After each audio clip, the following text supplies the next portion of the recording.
அனைவருக்கும் வணக்கம். Education சைக்காலஜியில் 40 questions இதுக்கு முன்னாடி நம்ம பார்த்துருந்தோம். இப்போ மீண்டும் 41லேருந்து பார்க்கலாம். ரொம்ப இம்பார்ட்டன்ட் கொஸ்டின்ஸாக பார்த்து கொடுத்துட்டே வரேன் தொடர்ந்து. தனியாக இதை நோட் போட்டு எழுதிட்டு வர்றது ரொம்ப நல்லது, பெரிய யூஸ்ஃபுல்லாக இருக்கும். கடைசியாக ஒரு தடவை ஃபுல்லாக ஒரு 10 வாட்டி ரிவைஸ் போனீங்கன்னா நீங்கள் ஓரளவுக்கு ஏரியா டச் பண்ண அந்த உணர்வு தானாக இருக்கும். தொடர்ந்து நம்ம சேனல் வாட்ச் பண்ணிகிட்டே வாங்க. உங்கள் ஃப்ரெண்ட்ஸ் எல்லாருக்கும் ஷேர் பண்ணுங்கள். நிறைய பிஜிடிஆர்பி மேத்தமெட்டிக்ஸ் ரிலேட்டட் வீடியோஸ் நம்ம போட்டோம். ஸ்டடி மெட்டீரியல் ப்ரொவைட் பண்ணுறோம். வேணுன்றவங்க 7358591547 இந்த நம்பருக்கு காண்டாக்ட் பண்ணுங்கள். PGTRB full set study material படிக்க நேரம் இல்லைனாலும் ஒரு 3000 கொஸ்டின் டீட்டெயில் சொல்யூஷன் புக்லெட் போட்டிருக்கோம். ஒரு 3 ஆன்டிடன் புக்லெட் போட்டிருக்கோம். அது மட்டுமாவது இப்போ இருக்கிற டைமில் பார்த்துறது ரொம்ப நல்லது. நிறைய psychology question, Tamil eligibility test questions தொடர்ந்து உங்களுக்கு வந்துகிட்டே இருக்க போது பெரிய சப்போர்ட்டாக இருக்கும்ன்ட்டு நம்புகிறேன். தேர்வில் நல்ல மதிப்பெண் எடுத்து விரைவில் பணியில் அமரணும் அப்படின்னு இறைவனை வேண்டிக்கிறேன். இப்போ 41வது வினாலிருந்து நம்ம பார்க்கலாம். பின்வருவனவற்றுள் மனவெழுச்சியை பாதிக்கும் காரணி அல்லாதது எது? மனவெழுச்சியை பாதிக்கும் காரணிகள் அப்படின்னு சொல்லிட்டு லிஸ்ட் நிறைய இருக்குது. அதில் ஸ்டடி மெட்டீரியல் வாங்கினீங்கன்னா அதில் நான் கொடுத்துருக்கேன். அதாவது சைக்காலஜியோடைய ஸ்டடி மெட்டீரியல் புக்லெட் போட்டிருக்கோம் ஒன்று. அதை வாங்கினீங்கன்னா அதில் கொடுத்துருக்கோம். பின்வருவனவற்றுள் மனவெழுச்சியை பாதிக்கும் காரணி அல்லாதது எது? முதல்ல மனவெழுச்சியை பாதிக்கும் காரணிகள் பள்ளி சூழ்நிலை, குடும்ப சூழ்நிலை, நுண்ணறிவுன்ட்டு கொஞ்சம் லிஸ்ட் இருக்குது. இப்போது அவங்க அல்லாதது எதுன்னு கேட்டிருக்காங்க. உடல் இயக்கம்.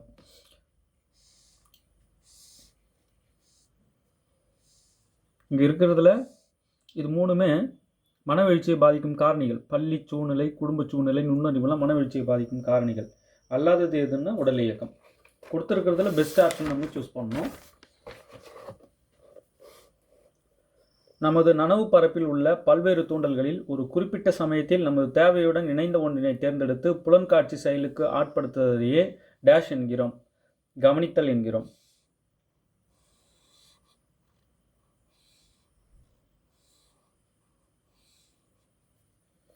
நமது நனவு பரப்பில் உள்ள பல்வேறு தூண்டல்களில் ஒரு குறிப்பிட்ட சமயத்தில் நமது தேவையுடன் இணைந்த ஒன்றினை தேர்ந்தெடுத்து புலன்காட்சி செயலுக்கு ஆட்படுத்துவதையே கவனித்தல் என்கிறோம். அடுத்து பாருங்க. ஒரு பொருளை தெளிவாக அறிய செய்யப்படும் முயற்சியே கவனமாகும் என்பவர் டேஷ். ஒரு பொருளை தெளிவாக அறிய செய்யப்படும் முயற்சி, ஒரு பொருளை தெளிவாக அறிய செய்யப்படும் முயற்சியே கவனம் சொன்னவர் யாருன்னா மக்டூகல். ஓகே, அடுத்தது பாருங்க. ஒரே பார்வையில் மிக குறுகிய நேரத்தில் எத்தனை பொருட்களை அல்லது தூண்டல்களை ஒருவன் உணர்ந்து அறிகிறான் என்பதே அவனது கவன வீச்சு ஆகும்.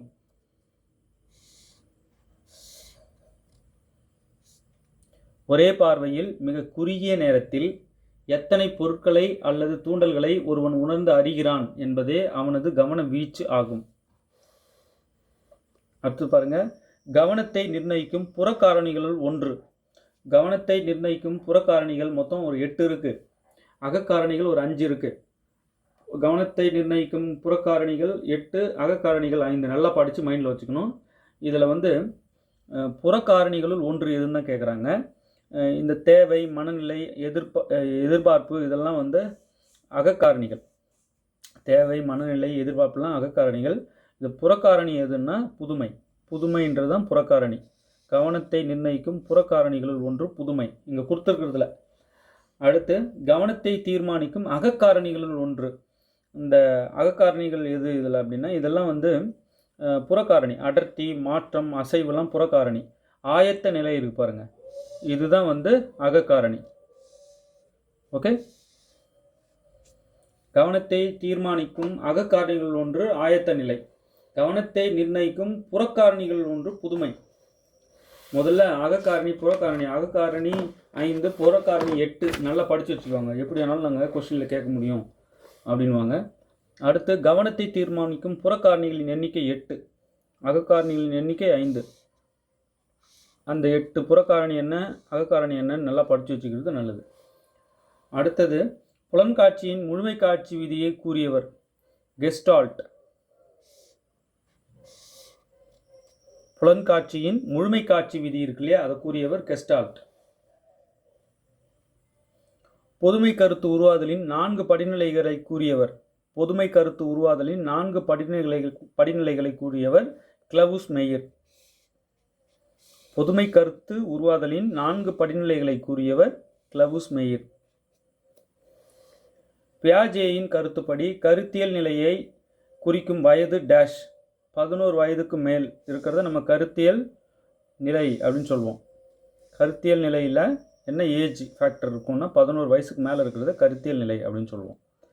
அப்போ 2 to 7ன்றது எந்த நிலை, 0 to 2ன்றது எந்த நிலை, 7 to 11ன்றது எந்த நிலை, இதெல்லாம் தனித்தனியாக ஒவ்வொன்றுக்கும் படித்து வச்சுக்கணும்.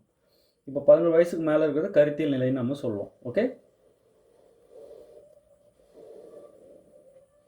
நல்லா புரிஞ்சுக்கணும்னு நினைக்கிறேன். பியாஜேயின் கருத்துப்படி கருத்தியல் நிலையை குறிக்கும் வயது 11 வயதுக்கு மேல். பொதுமை கருத்து உருவாதலின் 4 படிநிலைகளை கூறியவர் கிளவுஸ்மேயர்.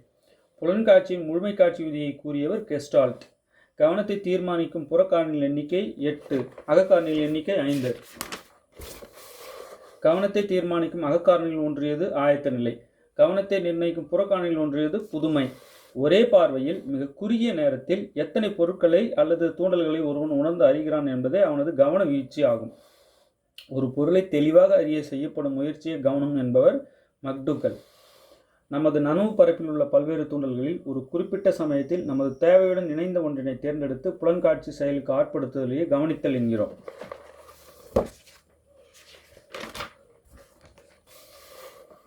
பின்வருவனற்றுள் மனவீழ்ச்சியை பாதிக்கும் காரணி அல்லாதது எது? உடல் இயக்கம். ஓகே, இதெல்லாமே மனவீழ்ச்சியை பாதிக்கும் காரணிகள், மற்றதெல்லாம். ஓகே, இன்னும் கொஞ்சம் நிறைய 1 மார்க்ஸ் முக்கியமானது எடுத்து வீடியோஸ் கொடுத்துருவேன், எழுதிட்டே வாங்க. அப்படி இல்லை நீங்கள் மொத்தமாக ஜெராக்ஸ் பண்ணி எங்களுக்கு கொடுத்துருங்கன்னாலும் கொடுத்துட்றேன். இன்னும் 2-3 டேஸில் நிறைய கண்டென்ட் கொடுக்க ட்ரை பண்ணுறேன். உங்களுக்கு இதை கையிலவும் கொடுத்துட ட்ரை பண்ணுறேன். ஓகே, நல்லா ப்ராக்டிஸ் பண்ணுங்கள். இந்த மாதிரி கொஸ்டின்ஸ் இப்போது என்ன பண்ணணும்னா, நீங்கள் தினமும் காலையில் எழுந்து இப்போ 50 வினாக்கள் கொடுத்துட்டேன்னா ஸ்டடி மெட்டீரியல் படிக்கணும். அதெல்லாம் எந்த மாற்றமும் இல்லை. நான் நிறைய 1 மார்க்ஸ் படிக்கிற ஹேபிட்டாகவே பண்ணிகிட்ருக்கேன். ஒன்றுன்றவங்களுக்கு என்ன பண்ணணும், காலையில் எழுந்ததும் இந்த 51 மார்க்ஸ் கொடுத்துருக்கேன்னா எஜுகேஷன் சைக்காலஜி, எஜுகேஷன் மெத்தடாலஜியில் இந்த 51 மார்க்ஸ் மார்னிங் எழுந்து வேகமாக ஒரு தடவை ஃபுல்லாக எல்லா கொஷினுமே ஒரு தடவை டெய்லி மார்னிங் எழுந்து ஃபுல்லாக வேகமாக இப்போ நான் படித்த ஸ்பீடில் ஒரு வாட்டி எல்லாத்தையும் கையில் இந்த புக்கை வச்சுட்டு பார்த்துக்கிறது ரொம்ப நல்லது. தினமும் ஒரு 10 நிமிஷத்தில் படிச்சலாம்ல எல்லாத்தையும்.